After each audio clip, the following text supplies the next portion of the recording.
ప్రియ శ్రోతలు, మీ బైబిళ్లు తెరవండి. ఈ రోజు మన పాఠం ఎఫెసీ పత్రిక 5వ అధ్యాయం 22 నుండి 27వ వచనం వరకు. సావధానంగా వినండి. స్త్రీలారా, ప్రభువునకు వలె మీ సొంత పురుషులకు లోబడి ఉండండి.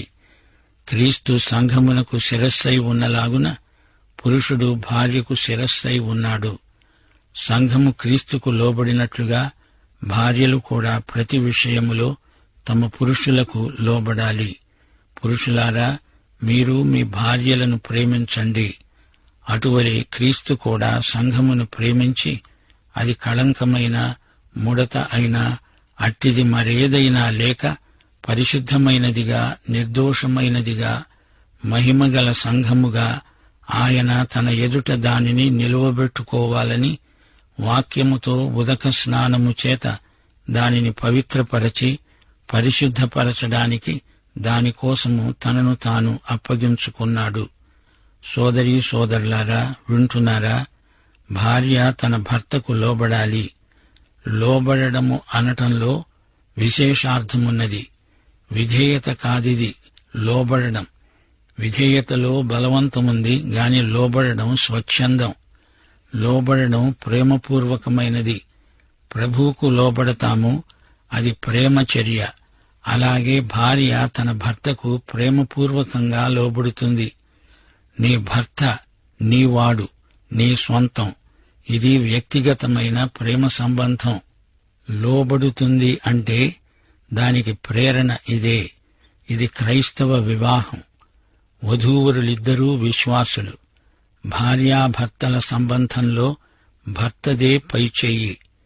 పురుషుని శరీర నిర్మాణం స్త్రీ శరీర నిర్మితికి భిన్నమైనది. పురుషుడే ప్రేమలో మొదట చొరవ తీసుకుంటాడు. పురుషుడే పోషకుడు. బయటికి వెళ్లి పని చేస్తాడు, కష్టిస్తాడు. దాన్ని బట్టి ఆధిక్యత రాదు, కాని అధికారం దేవుడు నియమించింది. స్త్రీ తన భర్త ప్రేమకు ప్రతిస్పందన చూపుతుంది. క్రీస్తు ప్రేమకు తాను ప్రతిస్పందించినట్లే తన భర్త ప్రేమకు ఆమె బదులు చూపుతుంది. ఇదంతా పరస్పర ప్రేమ సంబంధం. ప్రేమకు ప్రతిస్పందన లోబడటంలో కనపడుతుంది. భర్తవైన నీవు ఆమెను ప్రేమించకుండా నీవు లోబడు అని ఆజ్ఞాపించే హక్కు నీకు లేదు. భర్తే మొదట ప్రేమించాలి. అతడే మొదట చొరవ తీసుకోవాలి. అప్పుడామె అప్రయత్నంగా నీకు లోబడుతుంది. నేను నిన్ను ప్రేమిస్తున్నాను అని నీవు చెప్పందే ఆమె లోబడదు. భర్త ప్రేమ భార్యను లోబరుచుకుంటుంది. స్త్రీ ముందు ప్రేమించడం సహజమనిపించదు. స్త్రీ లోబడిందంటే అదే ఆమె ప్రేమకు వ్యక్తీకరణ. ఇందులో చిన్న తేడా ఉంది. అతడు ప్రేమించి లోబడితే ఆమె లోబడి ప్రేమిస్తుంది. అతడిది ప్రేమ మాట, ఆమెది ప్రేమ పాట. అంటే లోబడము అని అర్థం చెబుతున్నాడు పౌలు. భార్య లోబడడంలో మధురమైన ప్రేమ నిక్షిప్తమై ఉంది. భర్త భార్యకు శిరస్సు అయి ఉన్నాడు. సంఘానికి క్రీస్తు శిరస్సు. కుటుంబంలో దేవుడు ఏర్పరచిన క్రమమిది. భార్యాభర్తలది భాగస్వామ్యం. ఇద్దరూ సమానంగా హక్కుదారులే. అయినా క్రమం కోసం దేవుడు భర్తను శిరస్సుగా శీర్షికాధికారమిచ్చి నియమించాడు. శిరస్సు అనే అధికారం క్రమబద్ధమైన జీవితానికి ఎంతో అవసరం. శిరస్సు లేని శరీరం మొండెం. శరీరానికి ఒకే శిరస్సు, కాని రెండు తలలు వికృతం, రాక్షసం. అధికారం ప్రేమతో కూడినదైతే అది గొప్ప ఆశీర్వాదం. నిన్ను ప్రేమించే వ్యక్తికి నీవు లోబడతావు. ప్రేమలో లోబరుచుకునే శక్తి ఉంది. ప్రేమించే భర్త చేతిలో భార్య కరిగిపోతుంది. క్రీస్తు ప్రేమ దాంపత్య ప్రేమకు మహాప్రేరకం. ప్రేమ లేని చోట లోబడడం కృత్రిమమై హాస్యాస్పదమై ఉంటుంది. వైవాహిక వ్యవస్థ విచ్ఛిన్నమవడానికి కారణం 75% పురుషుల ప్రేమరాహిత్యమే. ప్రేమ దీపం ఆరిపోకుండా చూసుకోవాల్సింది పురుషుడే. పరమగీతం 1వ అధ్యాయం 15వ వచనంలో కథానాయకుడు అంటున్నాడు, నా ప్రియురాలా, నీవు సుందరివి, సుందరివి.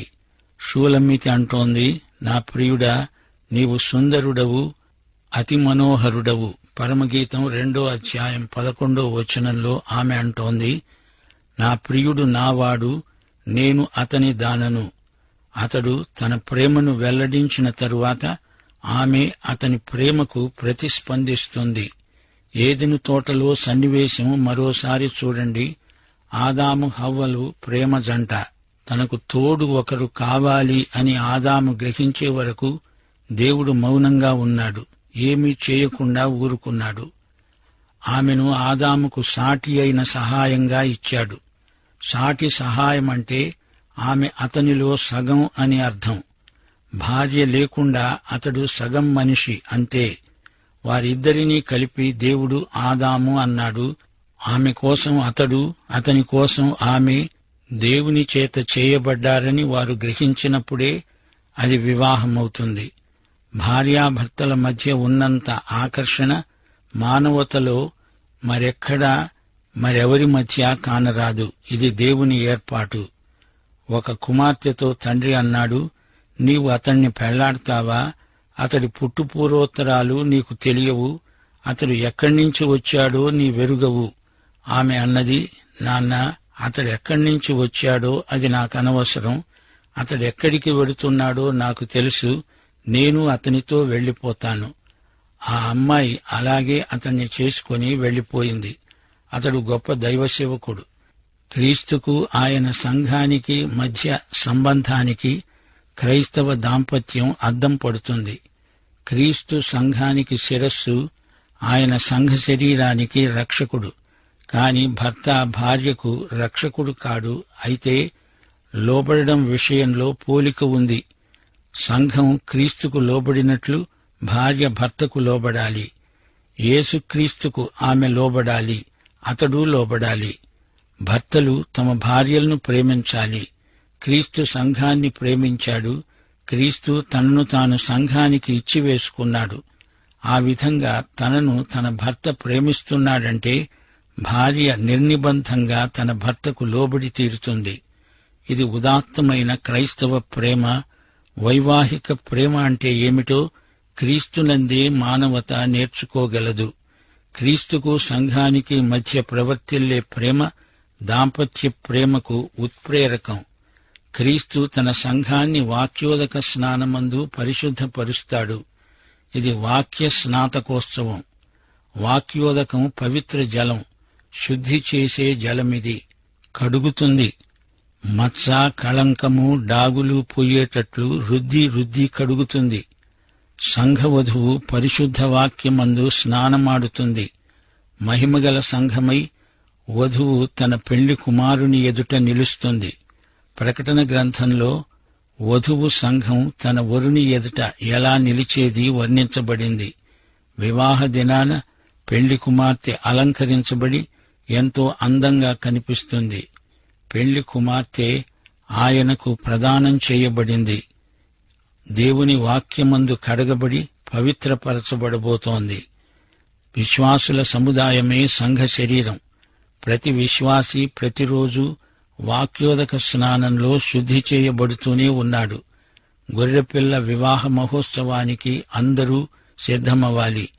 క్రీస్తు సంఘమును ప్రేమించి తనను తాను సంఘానికి ఇచ్చివేసుకున్నాడు. ఇప్పుడు వాక్యోదక స్నానమందు మనలను పవిత్రపరుస్తున్నాడు. మహిమగల సంఘాన్ని సర్వాంగ సుందరంగా తన ఎదుట నిలువబెట్టుకుంటాడు. నిష్కళంకమై సౌందర్య శోభితగా తన వధువు తన ఎదుట మధ్యాకాశంలో హాజరు పెట్టబడుతుంది. క్రైస్తవ నడతను గురించి రాస్తూ పౌలు ఇక్కడ భార్యల నడత, భర్తల ప్రవర్తన ఎలా ఉండాలో వివరించాడు.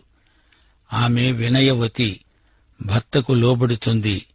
లోబడము అనే వైఖరి ఆధ్యాత్మిక లక్షణం. కుటుంబంలో దేవుడేర్పరిచిన క్రమమిది. భర్త శిరస్సు, భర్త భార్య యొక్క సంరక్షకుడు. క్రీస్తు సంఘ శరీరానికి రక్షకుడు. భార్య భర్తకు లోబడడంలో ఆధ్యాత్మిక మర్మం ఇమిడి ఉంది. క్రీస్తుకు సంఘం లోబడడం భార్య భర్తకు లోబడడంలో గల ఆధ్యాత్మిక విలువను చూపుతుంది. భర్త అయితే భార్యను ప్రేమిస్తాడు. ఇది అగాపే ప్రేమ. తనను తాను ఇచ్చివేసుకునే ప్రేమ అగాపే ప్రేమ. క్రీస్తు ప్రేమ స్వార్థత్యాగపూరితమైన ప్రేమ. ప్రేమించటమంటే ఆ వ్యక్తి కోసం ప్రత్యేకించబడి శుద్ధీకరించబడడం. ప్రేమ అంటే అందులో ఎట్టి కళంకము, మచ్చ, ముడత ఉండదు. పరిశుద్ధ ప్రేమ. ప్రేమించబడడానికి వాక్యోదక స్నానం విశేషార్హత. నిన్ను వలె నీ శరీరాన్ని నీవు ప్రేమించుకున్నట్లు ప్రేమించే అగాపే ప్రేమ ఇది. ఆమెను పోషించడం, సంరక్షించడం ఈ ప్రేమకు గల పవిత్ర బాధ్యతలు. భార్యాభర్తలిరువురూ కలిసి నడిచే నడత ఎలాంటిది అనుకుంటున్నారు? క్రీస్తునందు జరిగే వివాహం ఎలాంటిది? పౌలు ఈ అంశాన్ని కూలంకషంగా ఇక్కడ చర్చిస్తున్నాడు. వివాహితులను భర్త, భార్య అని, దంపతులని పిలుస్తాము. వివాహమైన రోజు మొదలుకొని వారి ప్రవర్తన దేవుని వాక్యానికి అనుగుణమై ఉండాలి. దారిలో ఎన్నో శోధనలు వస్తాయి, శ్రమలు, కష్టాలు ఎదురవుతాయి. ఇద్దరూ ఒకరికొకరు పెళ్లి ప్రమాణాలు చేసుకుంటారు. మరణము వారిని ఎడబాపే వరకు వారు భార్యాభర్తలు. దేవుడు జతపరిచిన వీరిని ఎవ్వరూ వేరు చెయ్యలేరు. క్రైస్తవ వివాహం దేవుని చిత్త ప్రకారము నిర్ణయించబడింది. వివాహ బంధం బంధకం కాదు, ఇది ప్రేమ సంబంధం, సహవాసం. వివాహ విషయంలో మాత్రమే కాదు, ప్రతి సందర్భంలో క్రీస్తునందు దేవుని ఆజ్ఞలు భారమైనవి కావు. అవి బహు తేలిక, సులువు. మత్తయి సువార్త 11వ అధ్యాయం 28 నుండి 30వ వచనం వరకు ప్రభువు మాటల్లో ప్రయాసపడి భారం మోసే వారికి క్రీస్తునందు విశ్రాంతి. యేసు కాడిని మెడమీద పెట్టుకుని మోసేవారికి అది సులువు, తేలిక. యేసు సాత్వికాన్ని, దీనమనస్సును యేసు కాడి మనకు నేర్పుతుంది. యేసు కాడి వల్ల ఆత్మకు విశ్రాంతి. భార్యాభర్తలు యేసు చెప్పినట్లు చేయండి, నిండు జీవితాన్ని అనుభవించగలరు. భార్యాభర్తలకు ఇది గొప్ప హితవు. ఇద్దరికీ ఒకరితో ఒకరికి సహవాసం, ఇద్దరిలో ప్రతి ఒక్కరికి క్రీస్తుతో సహవాసం.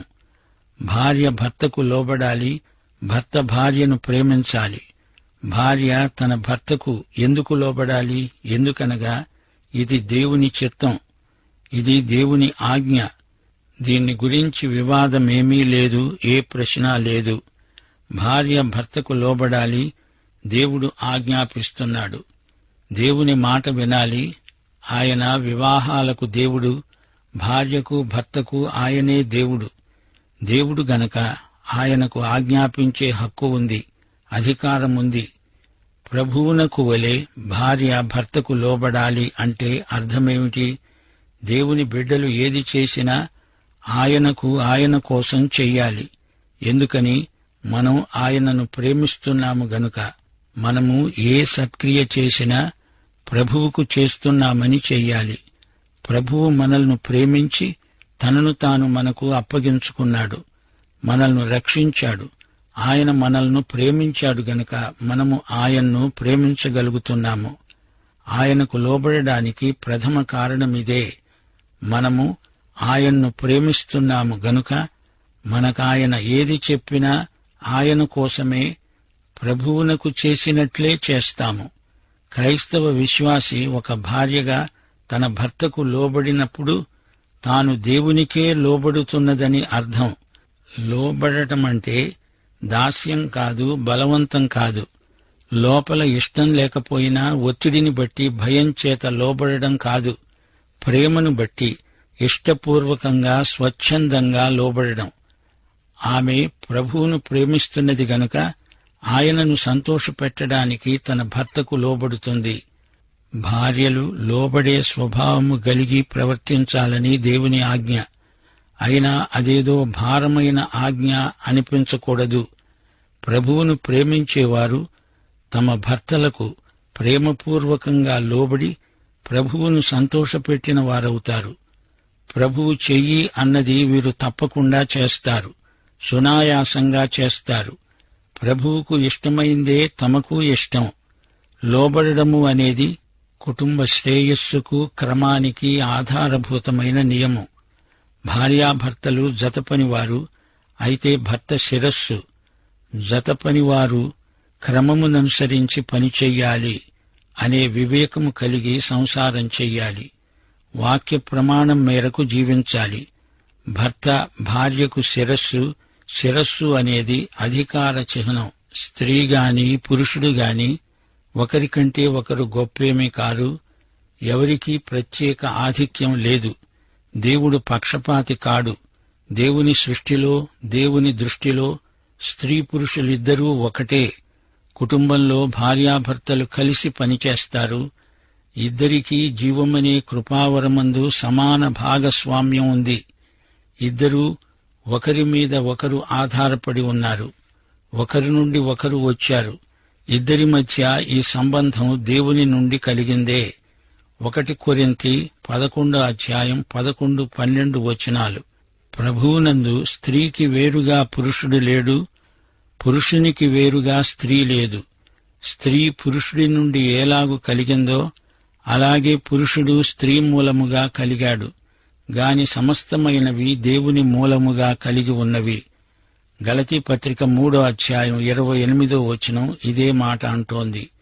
పురుషుడని స్త్రీ అని లేదు, యేసుక్రీస్తునందు మీరందరూ ఏకముగా ఉన్నారు.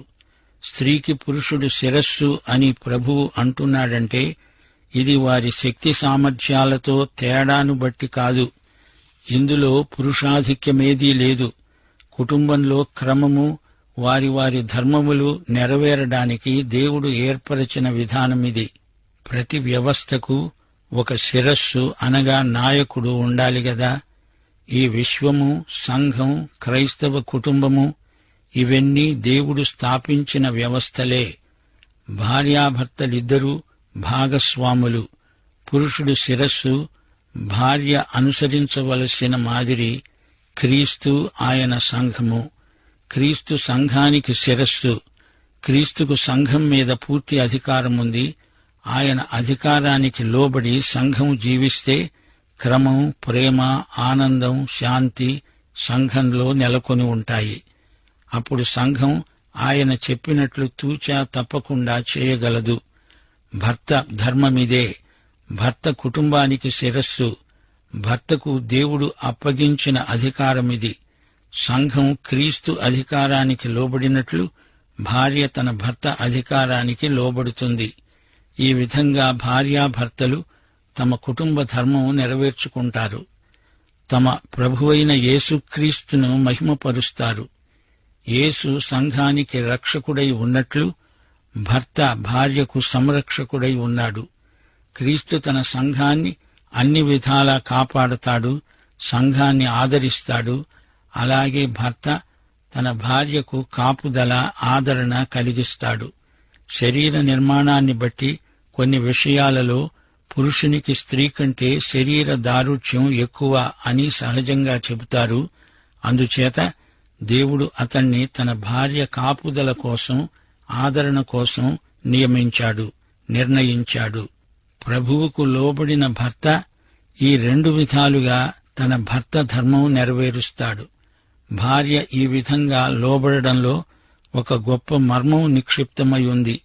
క్రీస్తుకు, ఆయన సంఘానికి ఉన్న పరస్పర సంబంధాన్ని గమనించండి. సంఘమును యేసు మంచి కాపరిగా, గొప్ప కాపరిగా, ప్రధాన కాపరిగా కాపాడుతున్నాడు. విశ్వాసులందరూ క్రీస్తునందలి భయముతో ఒకరికొకరు లోబడి ఉండాలి. ఈ వచనం భార్యాభర్తలకు కూడా వర్తిస్తుంది. క్రీస్తునందలి భయము అంటే విశ్వాసము అని అర్థం. ఒకరికొకరు ప్రేమపూర్వకంగా లోబడాలి అంటున్నాడు అపొస్తలుడైన పౌలు. పురుషులకు, స్త్రీలకు వారి ధర్మములు వేరువేరు గాని వారు వ్యక్తులుగా దేవుని దృష్టిలో ఒకటే. అయితే ఇద్దరూ కూడి దేవుని ఏర్పాటుతో సహకరించాలి. భర్తే కుటుంబంలో అధ్యక్షుడు అనగా శిరస్సు. భార్య సదవగాహన కలిగి భర్త తాను ఒకే శరీరమన్నట్టుగా సంసారాన్ని చక్కదిద్దుకోవాలి. సామెతలు 31వ అధ్యాయంలో గృహిణి వ్యక్తిత్వాన్ని దేవుడు చక్కగా చిత్రించాడు. ఆమె గుణవతి, పెనిమిటియందు నమ్మిక ఉంచుతుంది, భర్తకు ఎల్లప్పుడూ మేలే చేస్తుంది, చేతులారా పని చేస్తుంది, నడుమును బలపరుచుకుని చేతులతో బలంగా పనిచేస్తుంది. ఆమె దీపం రాత్రంతా ఆరిపోదు, దీనులకు తన చెయ్యి చాపుతుంది. ఘనత, బలము ఆమెకు వస్త్రములు, జ్ఞానయుక్తంగా మాట్లాడుతుంది, కృపగల ఉపదేశం బోధిస్తుంది. పనిచేయకుండా ఆమె భోంచెయ్యదు. ఆమె సంతానం ఆమెను ధన్యురాలు అంటారు. పతివ్రతా ధర్మము నెరపినదై భర్త ప్రశంసలను పొందుతుంది. ఆమె దేవుని యందు భయభక్తులు గల స్త్రీ. కొలసీ పత్రిక 3:18 భార్యలారా, మీ భర్తలకు విధేయులై ఉండండి, లోబడండి. ఇది ప్రభువును బట్టి యుక్తమై ఉన్నది. ప్రియ శ్రోతలు, వింటున్నారా? వివాహానికి ఎఫెసీ పత్రికలోని ఈ వాక్య భాగం ఎంతో అర్థవంతమైనది, ఆదర్శప్రాయమైనది. క్రైస్తవ వివాహంలో పరిశుద్ధ ప్రకాశం కానవస్తోంది. వివాహం పవిత్ర బంధం. 1 కొరింథీ 7:2 పౌలన్నాడు, జారత్వము జరుగుతూ ఉన్నందున ప్రతివానికి సొంత భార్య ఉండాలి, ప్రతి స్త్రీకి సొంత భర్త ఉండాలి. అది దేవుని చిత్తం. ప్రియ సోదరుడా, సోదరి, నీవు యేసుక్రీస్తును నీ స్వకీయ రక్షకుడుగా, ప్రభువుగా ఎరుగుదువా? అయితే ఈ పాఠమందలి సత్యాలన్నీ నీకోసమే. పాఠం ఇంతటితో సమాప్తం. మన ప్రభు అయిన యేసుక్రీస్తు వారి దివ్య కృప, తండ్రి అయిన దేవుని పరమ ప్రేమ, పరిశుద్ధాత్మ యొక్క అన్యోన్య సహవాసము మనకు నిత్యత్వము పర్యంతము తోడై ఉండునుగాక. ఆమేన్.